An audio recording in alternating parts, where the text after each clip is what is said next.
بسم الله الرحمن الرحيم الحمد لله رب العالمين والصلاة والسلام على أشرف الأنبياء والمرسلين محمد رسول الله صلى الله عليه وعلى آله وصحبه وسلم تسليما كثيرا كثيرا. On my brother, I'm back in Mitchell Park. As you can see, the fall, autumn has started, and although the trees have not yet started changing color too much, you still see the green of summer, but you are now seeing a lot of leaf on the ground. So be waiting for the colors to change, and then let's see what happens. I am planning to go to the White Mountains and do a train ride with my very dear friend and brother Omar Akhtin. His grandfather was my friend and he's my friend. His father, of course, is my friend, but same name as his grandfather, Sheikh Omar Akhtin. So Omar and I are planning to go, inshallah, on the 20th of October to White Mountains and take the train ride there to see the fall colors. Inshallah, and I used to take some videos and send you. My brothers and sisters, what we are looking at here is the makhluk of Allah. This is makhluk looking at makhluk. I am the makhluk of Allah, and what I am looking at is also the makhluk of Allah. And if you see this makhluk of Allah, Jalla Shanuhu, we see that this operates according to Allah subhanahu wa ta'ala's plan. Whatever Allah subhanahu wa ta'ala intended for it and intends for it happens. So when the time for fall comes, the time for autumn comes, the trees don't say, let's wait a bit. It's like too early now. Let some leaves stay for a little longer. Let me do some more photosynthesis. Let me try and create some more and accumulate some more starch for the winter, because winters are severe. The trees don't do all this. Time for fall comes, leaf falls.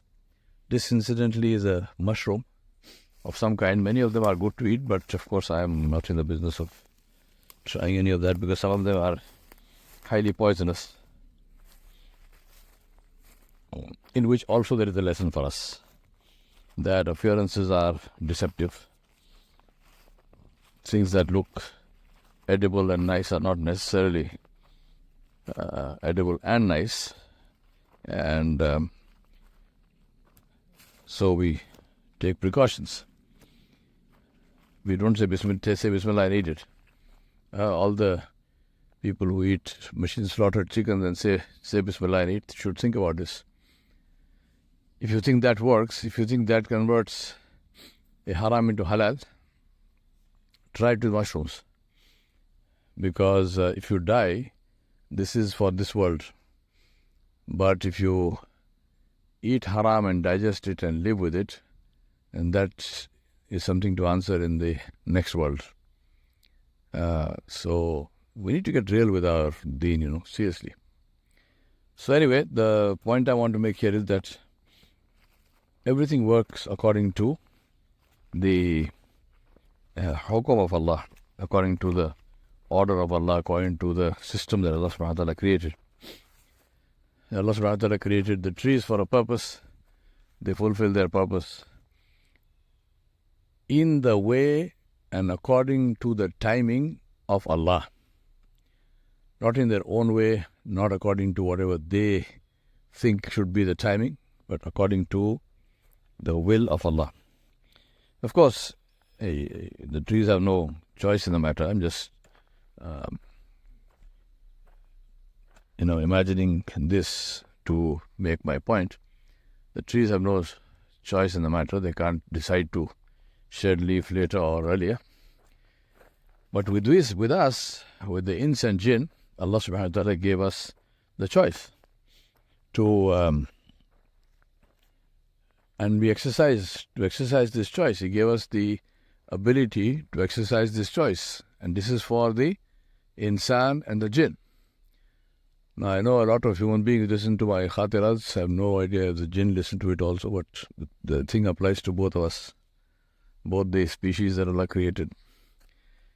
I remind myself and you that the thing that fulfills its purpose is considered useful, is considered beneficial, and is rewarded. The thing that does not fulfill its purpose, Allah subhanahu wa ta'ala first corrects it, and some of that correction can be very painful, which is what we are feeling now as the Ummah of Muhammad sallallahu alaihi wasallam. And if we still don't change our ways, if we still don't correct ourselves, then Allah subhanahu wa ta'ala will end us and replace us. We ask Allah to save us from this, save us from being replaced. When I think of this, I really, tell myself, just the other day, a young boy from high school, he came and accepted Islam. So when he came and he said, I want to become Muslim, I said, why? He said, because I read about Islam and I really like what I read. And this is an Irish kid. And believe me, I had never seen him before. Obviously, I did nothing to guide him to Islam. Absolutely nothing. I take no credit at all because I didn't do anything. I didn't even know he was there. So I said, how did you get to this? He said, I have a friend who prays. Now, this is the thing that we seem to forget. Simply the power of Salah. You would be surprised how many times I have heard this statement from people who have come back to Islam. And you ask them, why did you even think of this? Why did you even think of Islam? Because believe it or not, religion is not the topical thing nowadays. Not only Islam. People are not interested in religion. People don't want to talk about God. They don't want to talk about Allah. They don't want to talk about the Day of Judgment and the Akhirah and so on. Not that it changes anything, because just because you don't want to talk about something doesn't mean that thing goes away or that thing will happen differently. But this is the reality today, that people do not wish to speak about truly the matters that are of concern, truly the matters that are that we should be talking about. We don't. So to have this is an Irish kid, to have this young kid from high school in America to come to the masjid and say, I want to become Muslim, was absolutely astonishing. I mean, I don't know what to say. So anyway, he accepted Islam, alhamdulillah, and teaching him what to do and so on. He comes almost every day. He comes for Isha Salah, because he's got school and various things in the daytime, but almost every day he comes for Isha Salah. And I'm saying almost because he can't drive, so he's got, I think, his parents or somebody who drive him here. And that's another big lesson for Muslims who live in countries like this, especially the United States. By and large, people are open to Islam. In any other place, if your teenage son or daughter decided to convert to Islam, they would freak out. But here they support it. They say, yeah, okay, this is his choice. And so therefore it is even more important to make sure that we present Islam. And we present Islam not by lectures or debates or, clever tricks. We present Islam as it is, by living Islam, by showing people Islam. Not with the intention of showing them, but by practicing it so it is seen by them. And that's what happened with this kid, because I asked him, how did you come to Islam? He said, I have a friend who prays. I've seen him pray. And I know when I see him praying, I'm seeing something remarkable. Now, imagine, this was a statement that the Quraysh made about Abu Bakr as-Siddiq radiallahu anhu. Think about the seerah. The Quraysh said about Abu Bakr as-Siddiq radiallahu anhu, when he left Makkah to go away, because he got tired of their persecution, and he was stopped by one of the tribal chiefs on the way, and the tribal chief asked him, "Where are you going?" He said, "I'm leaving Makkah." He said, "Why? Why is Abu Bakr leaving Makkah?" He said, "Because people don't let me worship the way I want to worship. People are persecuting me for nothing, and I've got sick of it. I've had enough, so goodbye." So the man said, "No, we can't have this. You're too important for us. We cannot have you just going away. So I will give you protection." So the man came with Abu Bakr Siddiq radhiyallahu anhu. He brought his sons here. I can't remember, 5 or 7 sons, and all of them wearing their armor and with their weapons. They came and he took him to the Kaaba and stood there and announced and said that this man is under my protection, so nobody will trouble him. So the chiefs of Quraysh, Abu Jahl and so on, they said to him, "Look, you can give protection, but we will accept that also, but we have a condition." So what's the condition? They said he must not pray in a place where people can see him. He must not pray, he must not do salah in public. This man himself was perplexed. And he said, why should he not pray where people can see him? I mean, he said, I can understand if you say he must not present Islam to people, he must not make speeches, he must not talk to people about Islam. I mean, that can be understood, but he must not pray in a place where people can see him. I mean, what is his prayer got to do with it? They said his prayer has everything to do with it. Because people who see him pray, they become Muslim.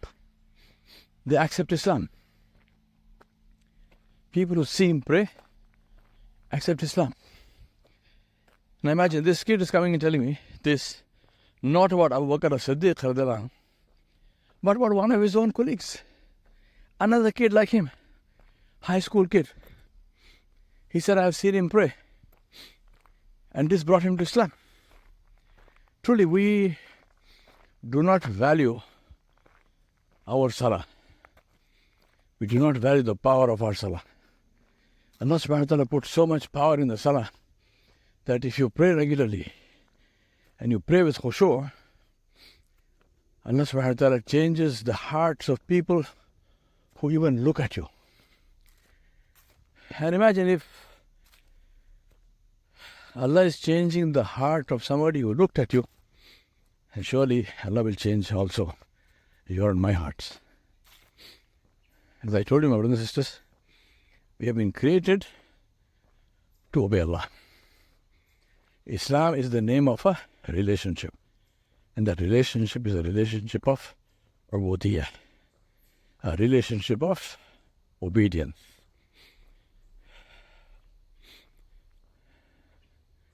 Al-Islamu huwa ismu alaqa bayna al-abd wa bayna al-Rabb. فهو علاقة عبودية.